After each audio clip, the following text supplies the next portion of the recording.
2015, an elite DFS Army Commando unit formed to bring high-level DFS strategy to the masses. Today, hated by DFS sharks and lineup sellers alike, they continue their quest to turn Joe into DFS pros.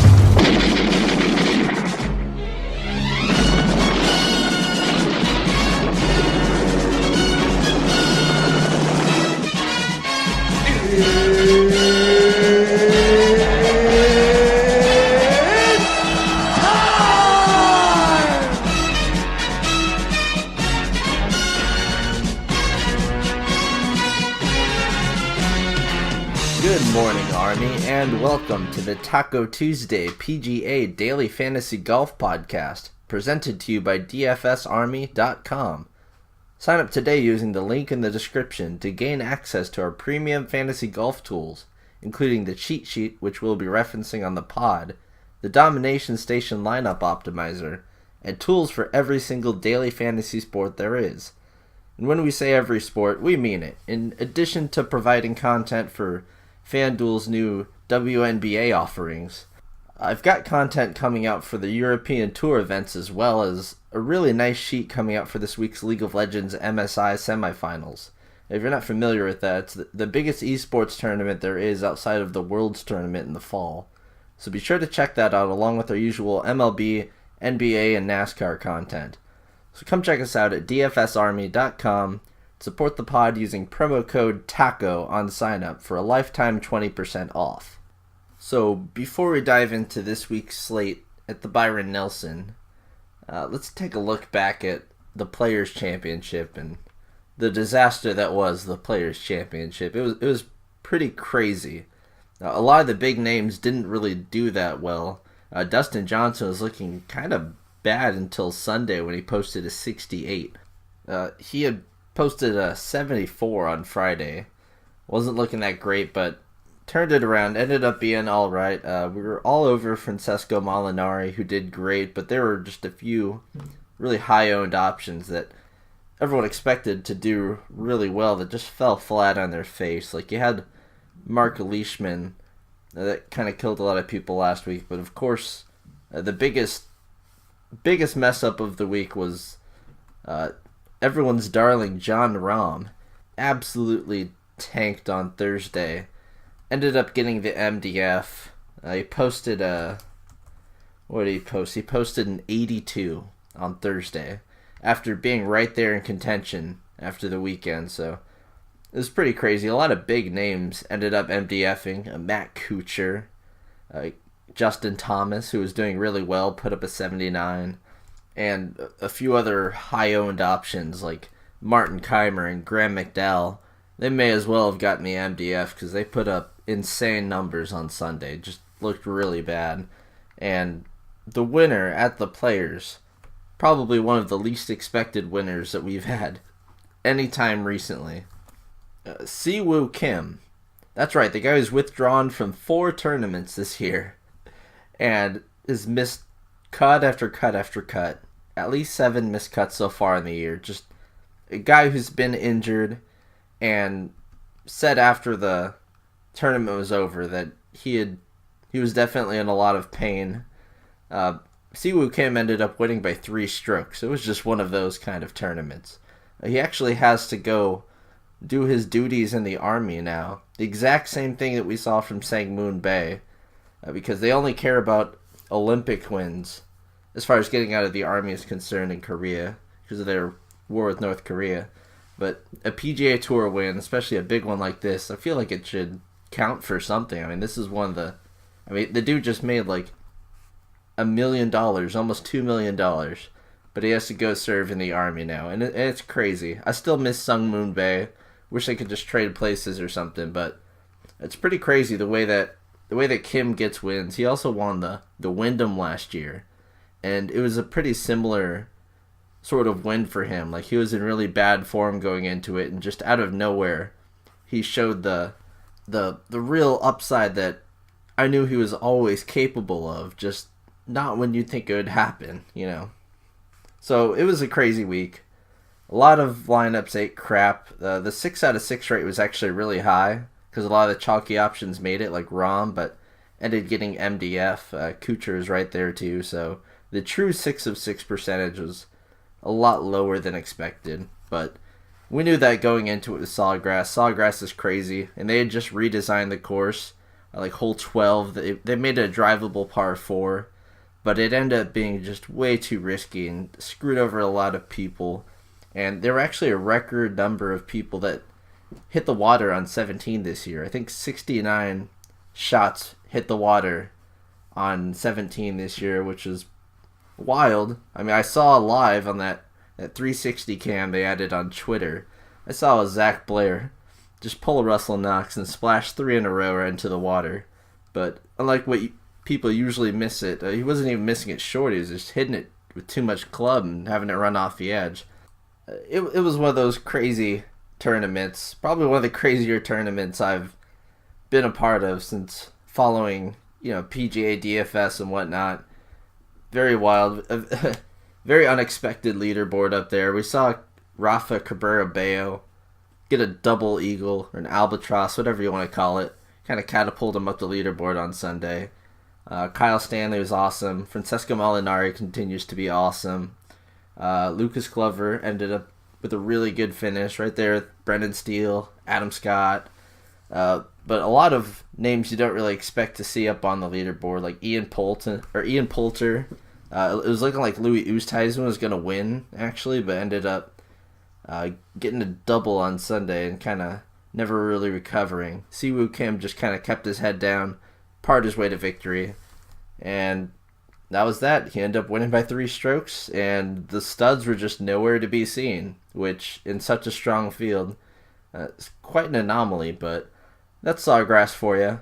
Moving on to this week, we're headed to Texas again, kind of in that back and forth Texas swing, and it's the AT&T Byron Nelson, or as I like to say, the Byron Nelson. I kind of hate adding the sponsors in there, especially for a kind of crappy company like AT&T, but nonetheless, this takes place at TPC Four Seasons Resort, and just like the Players last week, this course has gone through a lot of renovations. It used to be a 7,100 yard par 70, and now I think it is just almost 7,200, just a little bit shy. It's hard to really look at last year and read too much into it, but it should still play around the same. Played about a stroke under par last year. Pretty easy course. Bottom 5 in triple bogey percentage, so people don't get into too much trouble here. Bottom 20 in double bogey and bogey percentage. Also, bottom 20 in par percentage, but not a ton of eagles to be had. All the par 5s are between 500 and 550 yards now with the redesign. So it seems like a course you'd be able to find a lot of eagles, but it's just kind of middle of the road. A lot of birdies to be had, though, so scoring will be important, as always, but especially on sites like FanDuel, where that's a good chunk of the scoring. Fantasy draft as well. So just always keep that in mind. It's just really important all the time, and birdie makers can definitely have success here. The fairways are kind of interesting. They're sort of bottlenecked fairways where they're sort of wide, but if you hit it past Dustin Johnson level, like 320 or so, they narrow out really fast. But that shouldn't come into play too much. We've seen some really bad driving accuracy in years past. I had one of the lowest driving accuracy percentages last year. With only 54% of drives hitting the fairway, and the green irregulation percentage was also sort of low at 62%. Not necessarily a less than driver kind of course, but it's not exactly one where having a lot of power and just bombing it out there gives you too much of an advantage, with it being a par 70 and all. In years past, there were actually no par 4s that were over 450 yards, but now there are 3 such holes. So it used to have some very distinct ranges which matter a lot, like a short par 4 scoring 400 to 450 yards. While it's still important, it isn't quite as important as it was years past, where it had like 7 or 8 holes in that range. There are 6 holes in that range this year, and one par 4 that's semi-drivable, maybe. It's about 330 yards. Maybe not drivable, but having a lot of power will still help you there. But honestly, this course doesn't really help the bombers too much, because you really do need to be able to place the ball correctly. And with it being shorter, it's not really necessary that you bomb it out there too far. You just want to have a really solid approach game as always, and be able to place the ball where you want it. With it being another TPC course, you definitely don't want to miss the fairways. You really want to hit these fairways and set up the approach shot, because the rough can be very tricky. And really, this course has just always lent itself to the solid ball strikers. So, par 70, not the biggest bomber course, but it's not like having driving distance will be a disadvantage to you. We've seen Dustin Johnson perform really, really well here. But most of the course horse type guys tend to be your great ball striking types. Jason Duffners, Matt Kuchars of the world. You kind of know what we're looking for here. Stroke scanned approach, as always, probably going to be the key stat. And maybe I'd recommend more stroke scanned off the tee with a slight lean towards driving accuracy this week. For anyone with access to the cheat sheet, I've kind of updated the stat cruncher segment. I've added form and course history to the mix as well, and I found a pretty good way to kind of put that into the same number system as all the other stats are taken into account here. So it's something that can be added, and it's important to look at here. I think I'd lean a little more form than course history here, as is usual in pretty much every event, but really gives you a good idea of who's going to be good here and whatnot. And I think this is a pretty good week to go by the efficiency scoring projections, because with all the par 5s being in that range, and most of the par 4s also being in the range of 400, 450 yards, that'll tell a story for sure. Looking at the greens real quick, they're kind of average size greens, about 600,000, or not 600,000, that'd be huge. 6,000 square feet in size, but it has a really slow stint meter at a rating of only 11, which is probably slower than almost any greens that we've seen on tour so far this year. They're usually around the 12 to 13 range. They will be bent grass greens. There are a few guys that are pretty good at bent grass greens, but it's something you probably shouldn't take into account too much exactly. But for this week, I don't really care about putting at all. Probably lean a little more scrambling as far as short game goes, but with the greens being so easy, pretty much everyone will be able to putt on it. 11 stint meter, I mean, that's like nearing like public golf course level. The only thing I'm going to be looking at, especially as we get towards Thursday here, is there's supposed to be a little weather. It usually gets pretty windy around there, which kind of it mitigates driving stats a little bit. Just sort of another reason I'm kind of not thinking about that too hard this week. But there will be some rain on the weekend, possibly heavy rain on Saturday and Sunday. So that's something that could kind of affect things in the weekend golf formats, but there's no way to draw an advantage from that early on. But there should be light rain on Thursday or Friday. We'll know that better as we head into Wednesday and whatnot, but it's supposed to be light rains in the morning, which helps with the greens, helps the balls come to a stop, and the fairways are also kind of slick, so it'll kind of keep them from rolling off like we've seen years past. But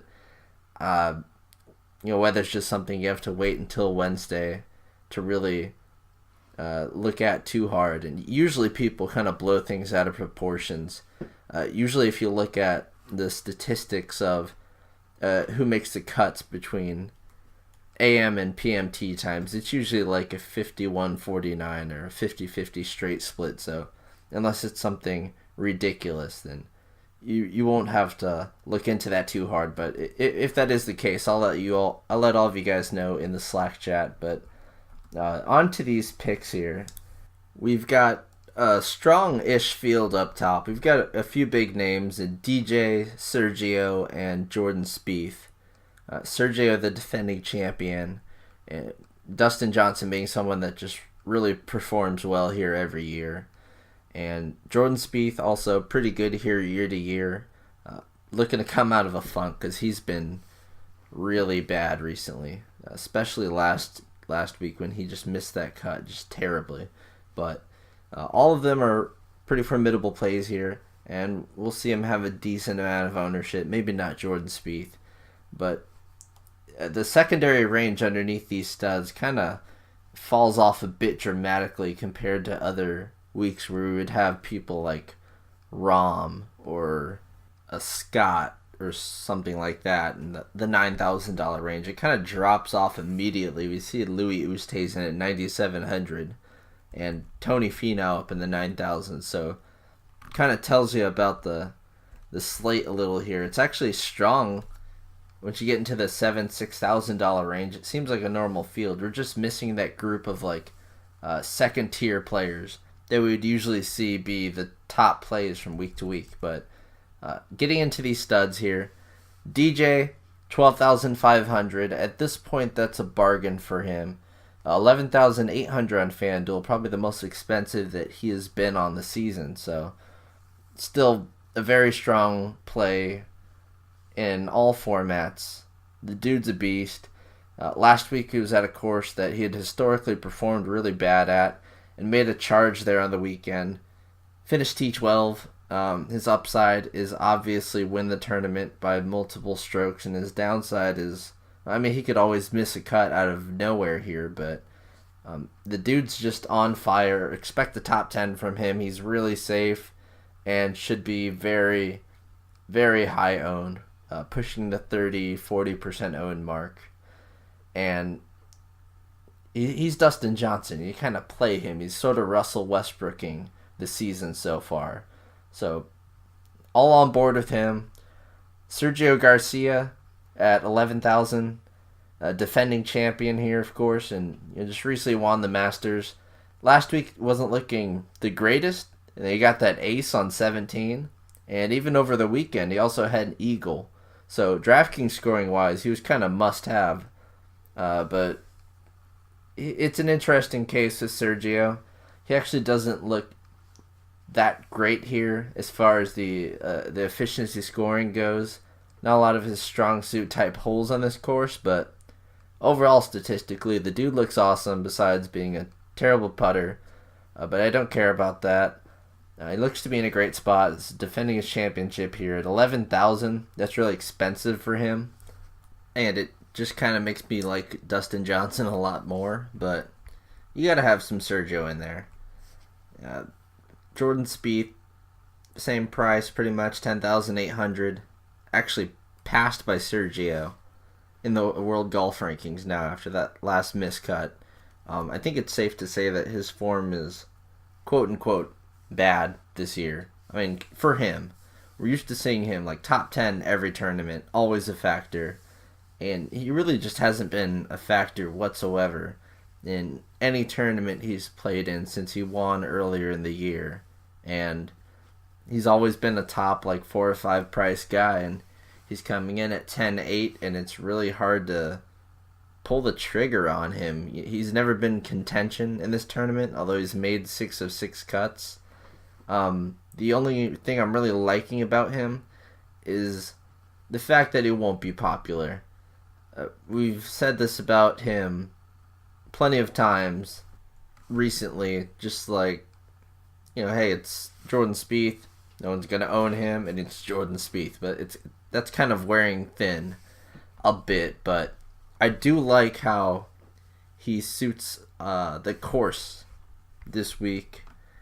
Very good at the short par 4s. Also very good at the short par 5s. So that's very interesting. Even better than Dustin Johnson on the efficiency scoring projections this week, which is pretty crazy if you think about it, because his stats have been nowhere as impressive as Dustin Johnson's. But his approach game is really awesome. Just significantly better than everyone else in this range. That's the one area of his game that he's been excelling at. Still just not really there as far as driving or driving accuracy goes, but I don't know. I don't like him too much this week. It's really hard to like him a ton when Sergio represents more upside, and you really just want to pay for Dustin Johnson. But you can't do a full fade, because I could still see him just winning. He definitely has that upside, but just not totally sold on him.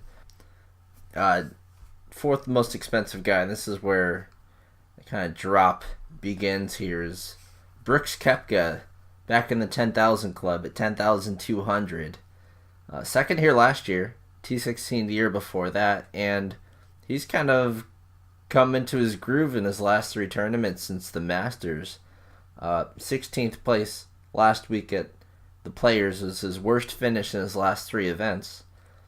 Did very well at Texas, finishing second, but before those three tournaments, he was in a world of hurt, just missing cuts and just playing really poorly. So his stats don't look very good, but he's really turned it around recently. 10,200 though, his price has certainly turned around as well, and I don't know if he's quite the value yet. And you could say the same thing about Jason Day at $100 cheaper. Better track record here, but he hasn't played here in 3 years. Won in 2010. Last week he started all right, but ended up not being anything special, just kind of fading away on the weekend. Wasn't even really in contention to begin with at any point since like the beginning of round one. So I don't know if he's totally back yet, but I don't know, just not really feeling the day play quite yet. He has to show a little bit more upside than what he has been showing. He's making cuts and not missing cuts, which is great and all, but gonna need to see him, back in day-esque form at least once before I pile in on him too much, and I think he can still get in a little bit of trouble here. His distance hasn't even really been there recently, which is kind of crazy. But Jason Day, not too interested, and it's hard to be interested in anyone but Dustin Johnson up top, honestly. Like, you could just go 100% Dustin Johnson and feel kind of safe this week. That's just how the pricing kind of worked itself out in this field. Moving past the $10,000 range here, Louis Oosthuizen at 9,700 is yet to miss a cut on the year, and looked like he was going to win last week. Ended up coming a little bit short. It feels like such an expensive price for him, but he really has been just absolutely solid this season. Hasn't withdrawn yet, which is something that had plagued him in the past. He actually withdrew from this tournament in 2013. But the dude's looking very consistent. Great putting, like fantastic putting. I think he led the field in putting last week. So kind of interesting to see him with the hot putter coming into here, but he's going to be popular because people will look at his cuts and just see that he's made every cut on the year. And that pretty much locks guys into really high ownership, and you always want to play the ownership game, and I don't think it'll be worth it to try to go too heavy on Oosthuizen at this price, but in cash games, he seems like a really solid play. So that's probably the move to make there. Play him in cash, maybe play him on FanDuel, but in GPP, I'd leave him alone. Patrick Reed, 9,400. It might be time to get on the Reed train. He looked good again last week, so that's 2 good tournaments in a row for him. Hasn't shown anything at this tournament before. Hasn't played here in 3 years. In 2013, he made the cut but finished dead last. Might as well have gotten MDF'd, and missed the cut in 2012. That's all we know about Patrick Reed here.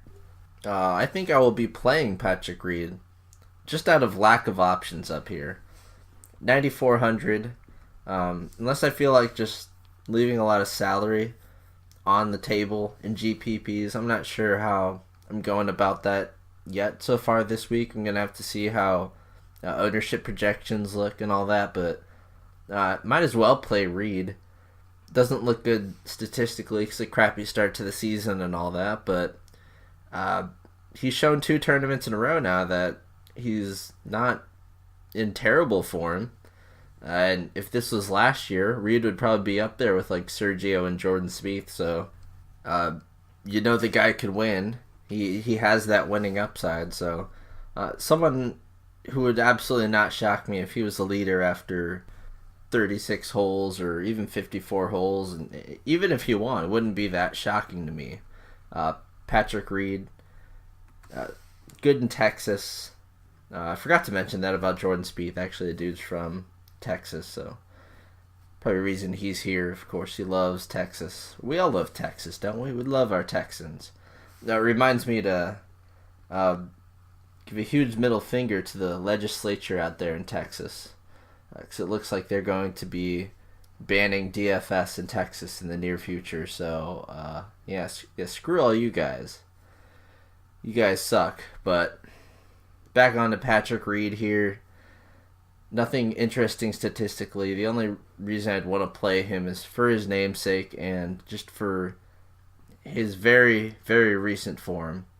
Still coming off those 3 miscuts in a row, but he's showing signs of life, and I don't know if he'll be super popular quite yet. One more good finish, and he will be back to the high-owned Patrick Reed that we know and love. So I think now is the time to buy in a field like this. On to a guy that at first seemed like he was very overpriced, but the more I think about it, the more fairly priced he is. Tony Finau, 9,200. Good course history. Finished T12 last year, 10th the year before that. Missed the cut last week, but before that he was on quite a tear, honestly. Was in very, very good form. So I'm willing to overlook last week's miscut.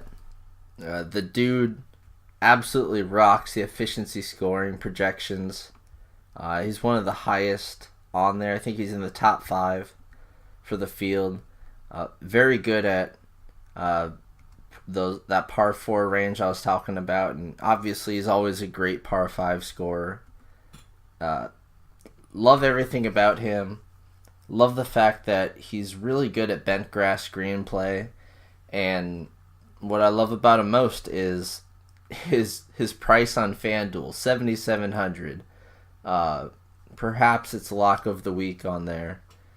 We don't have the usual Kyle Stanley or Lucas Glover, or we do have JT Poston as well, so maybe that might be a competition play for him there as far as best FanDuel play, but he's got to be right up there. 7,700, way too cheap. So play him on FanDuel.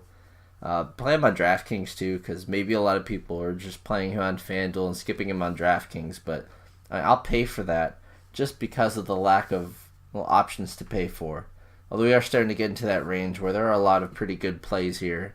So I like Finau a lot, and a lot of that is just because of him missing the cut last week and the ownership being tamed a lot. Because I have noticed that when people miss the cut, their ownership the next week just falls off of a cliff.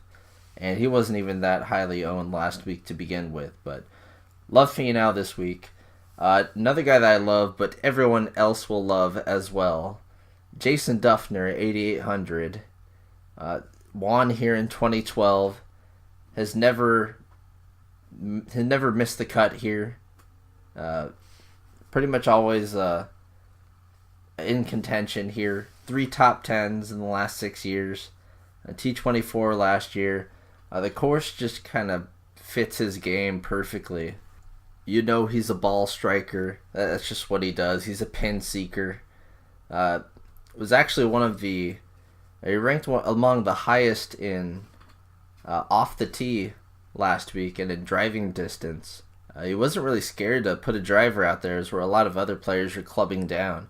But it looks like he has just that really awesome mix of driving distance and driving accuracy. Didn't actually do that well last week. Just a T60 finish there. Kind of barely avoided the MDF, but the dude has made, like 24 of 25 of his last cuts or something. I mean, lock him into all your cash games. And in GPP, just know he's going to be supremely popular. So definitely consider that, but he's going to be very popular for a reason. 9,700 or 8,700, no, not going up to Oosthuizen here, but 8,700. Matt Kuchar finished third last year. Awesome course history. Doesn't miss the cut here. 3 top 10 finishes in the last 6 years. Same as Duffner. Will probably be owned about the same as Duffner, maybe a little bit less because he did MDF last week. But 8,700, a pretty fair price for him in this field. About what you'd expect, and he's kind of what you're looking for here. Good, accurate ball striker. Statistically, not quite as sound as Duffner. Doesn't do too well in the efficiency scoring projections. Just kind of lacks a bit of the par 5 scoring. But you could still probably mix and match them both together in cash because despite not doing that great on the weekend last week, he's still pretty dang safe for a cut. Been making the cut here every year. Just always plays really well in Texas and on TPC courses. The dude's just a beast. Very expensive on FanDuel and could perhaps make for a contrarian play on FanDuel since you can probably easily afford some of these guys. Play him in the round 3 and 4 spot. Maybe not a lot of people will take him so egregiously overpriced, but he could be a lower owned option that does some work for you because he has a propensity to put up these top 10s here at this course, and there will never not be a plethora of just super low punts for you in FanDuel because that's until they update their pricing algorithm. That's just always going to be the case. So, kind of a dark horse FanDuel pick for you there. Going down to Charlie Hoffman, 8,500. Really good recent form here. Recently finishing 12th, 2nd, and 8th. So very good course history. Pretty good recent form too as well. After finishing 2nd at the Arnold Palmer, he's only missed 1 cut and has been putting up some alright finishes. But he's always fantastic on the Texas courses. That's his bread and butter right there. 8,500. I guess that's fair enough of a price for him. I don't like him as much as Kuchar or Duffner, but he absolutely will not be as highly owned. So that's kind of interesting there. And he actually has better Vegas odds than Duffner or Kuchar. So it kind of makes for an interesting pivot move if you really think about it. And on FanDuel, he's underpriced, 7,900. That's pretty fair. So I like him a lot.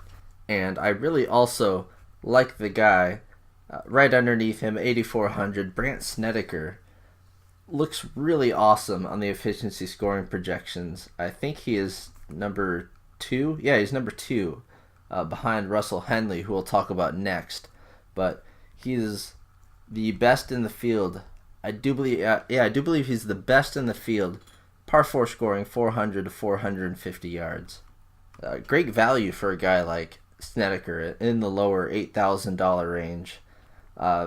Finished 6th here in 2015, but other than that, we just have 2 missed cuts on record. And he's been in good form this year. Could always win a tournament. You know that about him. There's pretty much no tournament or he's in the field of that he's not going to have a chance at because the dude he's a winner. He's a true winner. And way too expensive on FanDuel. Maybe similar to Kuchar in that situation, but not quite as great of a play as Kuchar. But Snedeker, possibly someone that could go a bit overlooked, but I really do like him this week. And I think a lot of the ownership will definitely drift towards 8,300, Russell Henley. Top in the efficiency scoring projections. Recent form, he's just been playing bananas. He's made, in the last 8 weeks on tour, he's made 6 of 6 cuts. The dude's been playing a lot, and he's just consistently putting up these great finishes here. Well, not here, as he missed the cut last year, but just in general, the dude's been on a tear. He's underpriced on both sites. 7,500 on FanDuel is ridiculous. So he's going to be popular. You could pretty much tell that everyone's lineup construction is probably going to go Dustin Johnson, Jason Duffner, Russell Henley, and then just fill out the rest. And that's going to be so many people's cash games, and I can't blame him for that. But Henley, the only reason you wouldn't play Henley here is his ownership. And that's always a reasonable enough reason to fade him. But moving on, Ryan Palmer, another guy that always plays very well in Texas. 8,200, just 100 less than Henley there. Was on a very good streak of course history here until last year when he missed the cut. But before then, he had 3 top 10s in 5 events. Very good there. And he has a sort of a similar situation going on tour, where he just had a few top 10s in a row and then missed the cut last week. But I like him a lot more on this course here, especially being in Texas. So I think he could easily bounce back in a much weaker field. So that's someone to consider there. Charles Schwartzel, who absolutely burned me last week, like really hard. He's made 4 of 4 cuts here. 3rd in 2013, 11th in 2014. If you believe in forgiveness, Schwartzel is playing amazingly until last week. He looked really bad last week. I'll certainly admit that, but the dude's been awesome, and long term he's been even better. Like if this was last year, Schwartzel would be like up there with maybe not Sergio, but up there with like Reed and Oosthuizen for sure. I don't think his game has really fallen off that bad. I think he just had a bad week at Sawgrass like a lot of people did last week, so I'd be willing to go back there, but he kind of hurt me personally a lot, so it'll be with I'll just have to swallow my feelings and roster him, because I really do think he can make for a solid play here. Byung-Hun An is going to be popular. Same reason as Oosthuizen. He hasn't missed a cut yet this year. He actually looked pretty good last time out at Wells Fargo. He does represent a pretty nice play in this range. No course history or anything, but solid tee to green. The dude makes cuts.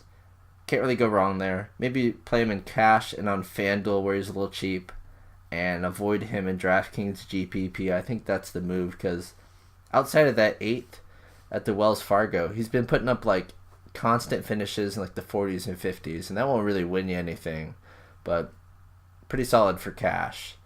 JB Holmes, who ended up being one of the better plays out of that stacked $6,800 range last week, until Weisberger ended up putting up a solid weekend.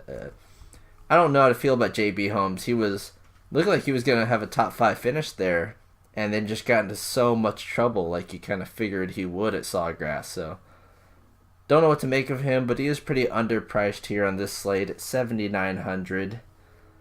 I don't know. I'm still doing a lot of thinking about him. So bad with his accuracy. Like off the tee, he'll be playing out of the rough all week, but I think he can kind of overcome that. Not a bad scrambler, really. So it might be a reason to play him. He'll be able to drive the short par 4, but maybe he won't have the usual advantage he has with his super long driver, since all of the par 5s are short enough to be reached by pretty much everyone. Another guy that burned me last week, of course, Mark Leishman. His course history here is very, very interesting. He's missed the last 2 cuts. He's only made 5 of the last 8 cuts here, but in the 5 tournaments that he made the cut at, he finished top 12 in all of them. So, kind of a hit or miss option there. I missed the cut last week, but I mean, he just won at the Arnold Palmer. So, long-term, even medium-term form, he's been spectacular. He just missed the cut last week. Maybe you could just make a redemption style lineup and put Leishman and Charles Schwartzel and Jordan Spieth on it. Maybe that's the way to go this week, because people are going to swear off these guys that missed the cut last week like they always do. So these guys kind of really do represent some value here on the slate. So I like Leishman. Bud Cauley at 7,800 as well. He finished 4th here last year, which is pretty cool. Has a few top 10 finishes in a row. He usually has a pretty big advantage on par 5s. And I guess, with 4 par 5s on the course, that's nice. But with them all being shorter par 5s, I don't know if he can take advantage of them like he usually does, at least more or less than the field. But I still like Cauley a lot. And I definitely like him on FanDuel, where he's only 6,400. That's a pretty easy play. Like Schneider Jans at 7,700 on both sites. Pretty good form. Obviously no course history or anything to go off of here. Like his approach game. Gary Woodland, also 7,700. He's made 7 straight cuts here. Finished 12th last year and 7th in 2014. He could be a really nice play. He did MDF last week. Kind of screwed me a bit because I played him all over the weekend slates, but what are you going to do? No one's really going to own him because his game log looks bad, but I think he has really sneaky course history. A guy that everyone will own in this range at 7,700 that you can either go with or get off of. Up to you, really. Kevin Choi, 7,700 on FanDuel, and a very enticing play on FanDuel at 6,300. Did actually play here back in 2014. I missed the cut, but he's finished 3rd at the Zurich Classic. Finished 3rd in Texas at the Valero, and 5th at the Wells Fargo. And we are still in Texas. Tway is going to be insanely popular. Probably one of the highest owned plays on the board, you'd think. I mean, the dude hits the ball a mile. Very good fantasy scorer. And obviously that recent form is sickening with all those top 5s. Still an unproven commodity, but he is a Texas guy. Everyone's going to point that out. The odds like him. Really everything about him kind of points to him having another top 5 upside sort of finish here. So you can't fade him in GPP with that top 5 upside, but I don't think I'll go insanely on him like a lot of people will this week. But I will make up for that with a ton of him on FanDuel. Now, for DraftKings, if you think Toy is going to be super popular like I do, a good pivot off of him, Ryan Moore at 7,600. Super expensive on FanDuel, but on DraftKings, the guys who just pick with Vegas odds, they'll actually probably pick more along with me. But the dude's a beast. He's just a beast. Great approach game, just a good ball striker, good short, medium, and long-term form for him. Even super long-term form. Ryan Moore is awesome. He'll finish top 10, 20 at pretty much any event he goes to. Hasn't missed a cut in forever. So 7,600, that's a very, very fair price for Moore. Even though he's missed the only 2 cuts that he's played at here. Those were quite a while ago. I'm willing to overlook that. So I like Moore a lot. I also kind of like Graham Dillette, same price. He finished 7th here in 2014. Also 10th in 2013. I did miss the cut last year, but outside of that, pretty good course history and all. Missed the cut last week as well at the Players, but he did finish 6th at RBC Heritage. I mean, the dude has some really nice finishes on the year, and he's kind of what you're looking for here. Awesome greens and regulation stats. Not only is he longer off the tee than years past, he's also got that accuracy along with it, so very wanted commodity to have there. Just kind of sketchy scrambling numbers, but with his good accuracy, good ball striking, good greens regulation percentage, he won't be needing to scramble too much, so I'm not really worried about that. And at the same price there, Ian Poulter. Obviously, he just finished 2nd at the Players, so he'll be more popular and kind of suck a lot of the ownership off of Moore and Dillette. So I kind of like avoiding him, even though his game log looks a lot better. I just think statistically there's nothing that great about his game outside of his elite scrambling. That really does it for me. And Sung Yul No, just someone to take note of just because he's had 2 good finishes in a row now. But before that, his form's in the toilet, and he has really bad course history here. Doesn't really do much but bomb the ball, sort of as always. Going down the list here a little bit, a very popular play, one of the more popular plays of the week, is going to be Sung Kang at 7,400.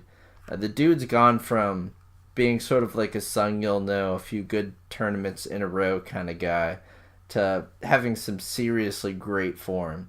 The dude's got 4 straight made cuts with 3 top 11 finishes in that span, putting up a lot of birdies, a lot of DraftKings scoring, a lot of FanDuel scoring, whatever kind of. He's just been putting up a lot of good fantasy scoring. So I like him a ton. Love him on weekend slates. Like, I played the crap out of him last week.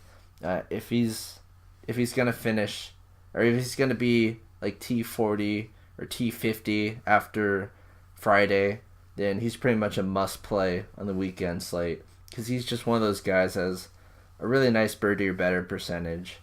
At least recently, not in the beginning of the season, but recently that's just been. He's just been attacking these pins and going after it and just putting up a lot of scoring. So, like Kang a lot. And really, there aren't a lot of great options in this range. There is JT Poston and JJ Spawn. Some very nice rookies there.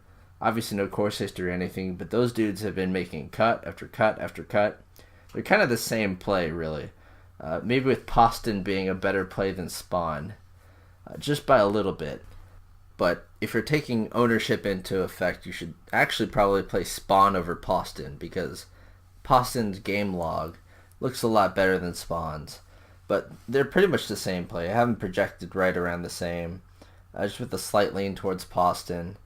And they're kind of on the island in this price range, because there just really aren't a lot of ways to go. Not a lot of great plays, honestly, until you go further down to the 6,000s. So those 2 guys are going to be some guys to pay attention to. There's a little hype over Robbie Shelton. 4,800 on FanDuel is going to be awesome to play him there. That's where I'll get my exposure there. But a few good finishes in a row, and I'm pretty sure he's a Texas guy. Just the statistics look really bad on him, so I don't know. Going down to 7,100 range, Vegas really likes Smiley Kaufman a lot, and I guess it's because of his recent form. He just finished 12th at the Players, 5th at the Wells Fargo, and 37th at the Valero Texas Open. I just don't know if I'm sold quite yet, because before that little streak he went on, he had missed like 7 or 8 cuts in a row. He's obviously going to garner a lot of attention with these odds at this price, but I just don't know if I'm sold yet. Like, the dude can putt like crazy, but I don't know. I don't really know. I'm just going to play a little bit, go underweight on the field here and see what happens here. But I'm not just going to dive in like, oh, this guy's great now, because I know what he did. And I know how bad he's been in like the long term. Obviously, he's won before on tour. He won last year, so he has that sort of upside. I mean, just posted a top 5 last time we were in Texas, but I don't know, just someone you have to consider if he's going to be popular. I really do like Danny Lee at the same price as a good pivot. He's missed his last 2 cuts in a row, but was on a good made cut streak before, so sort of the anti-Kaufman, pretty much the exact opposite game log. But he does have a history of success here. 3 top 20s in his last 5 starts. Someone to consider for sure. For some reason, he likes to play well in Texas. I'm not 100% sure, but I think he's from Texas. Don't quote me on that. But I believe he lives in Texas. I think that's the case there. If you want even sneakier sneak in this range, I've got a couple of them. Robert Garrigus has great course history, like really nice course history. He's just missed 3 cuts in a row. But like his approach game is usually pretty awesome, and that's kind of fallen off for him a bit this year. But I don't know, maybe the course history will kind of knock it back into him or something. I don't know. Maybe he just likes the course, but I'm not going to go overwhelmingly over just because of course history, because that's kind of a fishy move. He's a really bad form, but just something to consider there. And Boo Weekly is a very interesting case. Last week, he actually led everyone. He led the entire field in approach, like by a significant margin. Just strokes gained approach. He was just nailing it. But he also was dead last in the field in putting, like by a huge amount. Dude couldn't putt at all, but for the most part, he really didn't need to. Like, he would hit it to within, like, 3 feet of the pin and then 2-putt. Like, pretty bad there, but you gotta like the approach game. And honestly, Boo Weekly has been in such bad form now that just making 3 of 5 cuts is actually looking like a bit of a return to form for him. I did finish 5th here in 2014. Has made 3 straight cuts. Just someone to sprinkle in because no one is going to pick Boo Weekly. But he kind of killed it for me on my weekend lineups, like at 0% owned. I don't know. It's just such a weird case with him, but I like seeing approach stats like that. And really all of his statistics outside of god-awful putting and god-awful scrambling has been off the charts so far this year. So, weird case. Nonetheless, one more possible pivot off of Kaufman in this range. Matt Jones, who has been playing some pretty good golf recently. And that'll kind of push us down into this $7,000 and under range. Not much at the 7K range. Brandon Hagee, who's been playing some pretty good golf. Might be semi-popular with the nice game log. He's played here once before and missed the cut. Just kind of a bomber. He bombs the crap out of the ball. And that's what he does. And Ches Reavie, who looked like he was going to put up like a top 10 finish at the Players, but just absolutely fell off of a cliff there. He finished a top 20 at this event last year, and actually 2 of the last 3 times he's played, he's come top 20, so that's something. But outside of that, it's just a miscut fest in his course history log. And I'm not interested in Scott Piercy with like a million miscuts in a row, because he finished dead last week. It's bad. Don't play Scott Piercy under any circumstances right now. The dude's game is way off. At every par 70, I kind of like to look at Tyrone Van Aswegen here at 7K. For some reason, it seems like he just plays a lot better on par 70s. I don't know. Brendan Todd is a former winner at 7,000, but do not play him under any circumstances. He's missed like his last 50 cuts on tour. Like, his tour card is gone. The only reason he's playing here is because he's won here. Brings us down to the 6,900 and under dollar range, 6K range, which is, they kind of did the pricing a little different in this range this week. They made the bottom price just, they kept the raw $6,000, $6,100 range to the absolutely awful scrub. So they did a little better job than last week, but Keegan Bradley starting us out at 6,900. Pretty elite course history. Won in 2011, second in 2013. He had all top 30 finishes here for 5 years in a row until he missed the cut last week.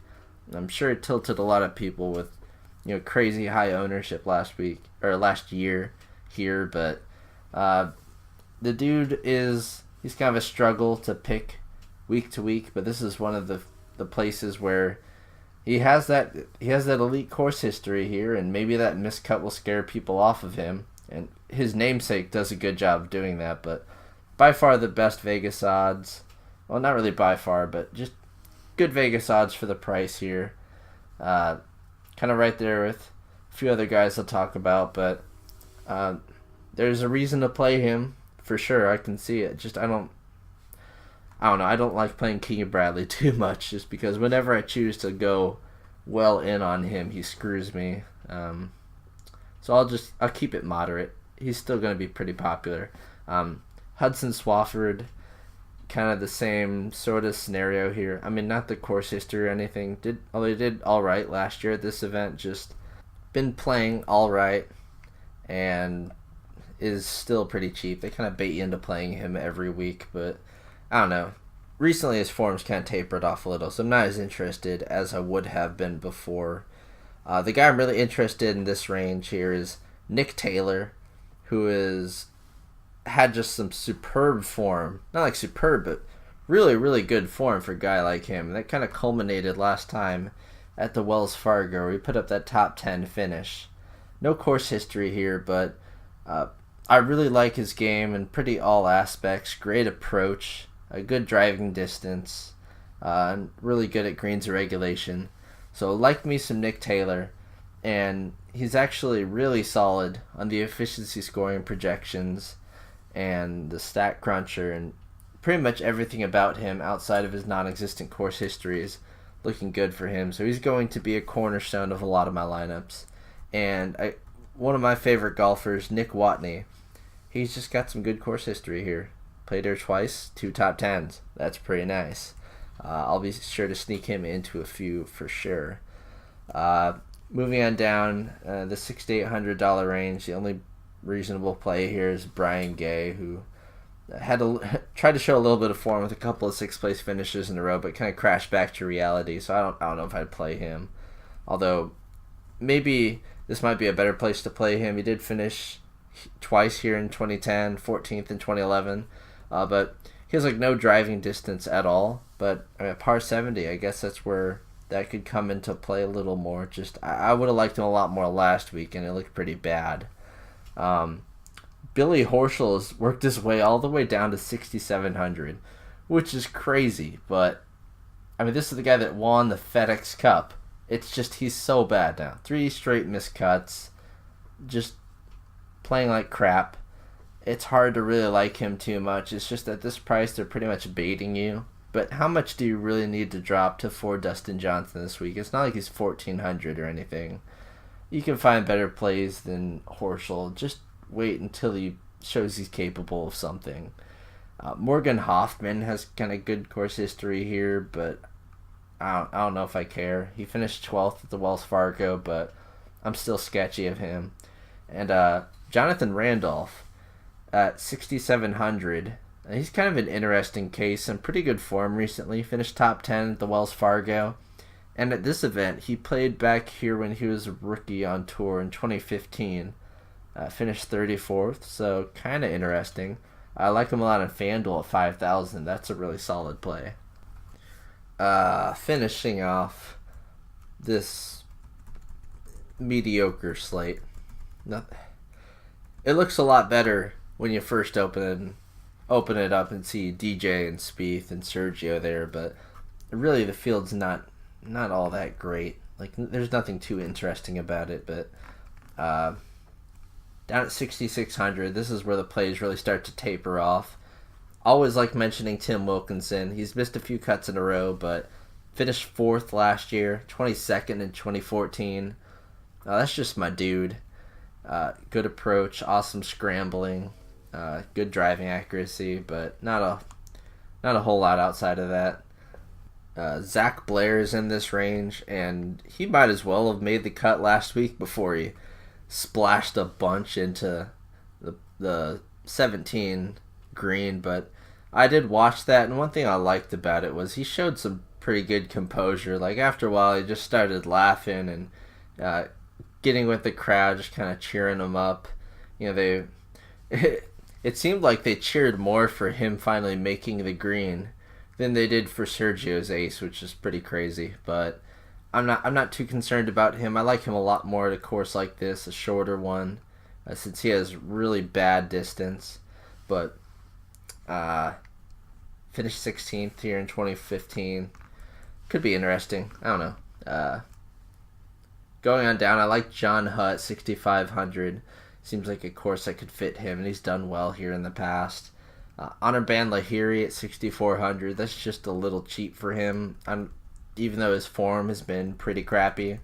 Kyle Reifers, someone I like a lot, who plays very well in Texas. Like, way better in Texas than in any other region. Just a true Texas guy. Hasn't missed a cut here. Top 10 last year. On tour so far this year, he's looked really bad. outside of when he plays in Texas, and he looks all right. So it's a pretty, not really obvious play, but it's just something that makes a lot of sense. I mean, might as well just load up on him because he's shown at like every Texas course. Like, hey, I only really care about playing in Texas. So be sure to light up the reefer this week. And Seamus Power keeps making cut after cut after cut, and he's got a really awesome name, Seamus Power. 6,400, why not? And one of the last Texas guys on here, Chad Campbell, finished 12th in this tournament last year. He's a guy I usually like playing a lot because nobody ever owns him, but now no one will own him for pretty good reason. He's missed 3 cuts in a row. But maybe he can get it together here. I don't know. Like, it's really slim pickings down here at the bottom because these are some legit bad guys. I guess I got some love from my guy Chang Soon Pan. This seems like a kind of course he'd do well at, but he's just looked really bad recently. But 4,700 on FanDuel, I mean, I would punt that hard to fit DJ in. I would. Why not? There's not too much of a risk there. One play that does stick out for me is a really nice one. 6,100, almost minimum price. Ricky Barnes. He's from Texas. Great course history here. Made 5 of his last 6 cuts. 12th in 2013. 24th last year. Has made 3 cuts in a row, technically. You might not have finished any better than 63rd, but he's technically made 3 cuts in a row. And super technically made 3 of 5. One was an MDF, but it's kind of reaching. But if you really need to punt, I would go Barnes over anyone else in this range. So that wraps up the entire field for you guys here. Should be I'm not going to lie and say it should be a fun event. It should just be kind of an average event. I guess it's a little more high scoring than usual. It's kind of neat, but it's just sort of an easy course. And honestly, just everyone's going to play Dustin Johnson, as they should. You should probably play Dustin Johnson too.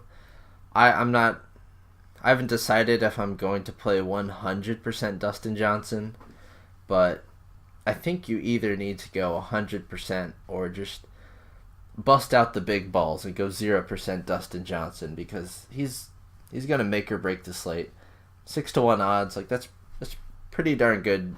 That's a good time to go in on a guy when the second closest would be Sergio at 13-1. So, like DJ, probably leaning an all-in DJ play, but I don't necessarily recommend that for everyone listening, but it's hard to see how that could go too wrong. Maybe if he finishes like T30 or something, that would kind of come to bite me, but I have a good feeling he's going to win this tournament. So that'll do it for Taco Tuesday. It is actually now Taco Tuesday, recording on a Monday night into Tuesday morning, so best of luck to you guys this week, and I will see you next week at the Dean and DeLuca Invitational. See ya. Thank you for listening to the DFS Army podcast. Join the DFS Army today and gain access to our private Slack chat, where you can chat with real DFS pros and coaches, as well as other DFS Army members with winning track records. Also included in your membership is access to our premium articles, DFS Army weighted projections for every sport we offer, from NFL to MMA, weekly player picks and cheat sheets, the strategy vault of timeless concepts, and the DFS Army Domination Station, a truly state-of-the-art lineup optimizer, offering your personal projections or ours. The DFS Army membership is the best value across the industry. Join today and get 2 free ebooks, as well as the secrets to unlocking a new level to your game.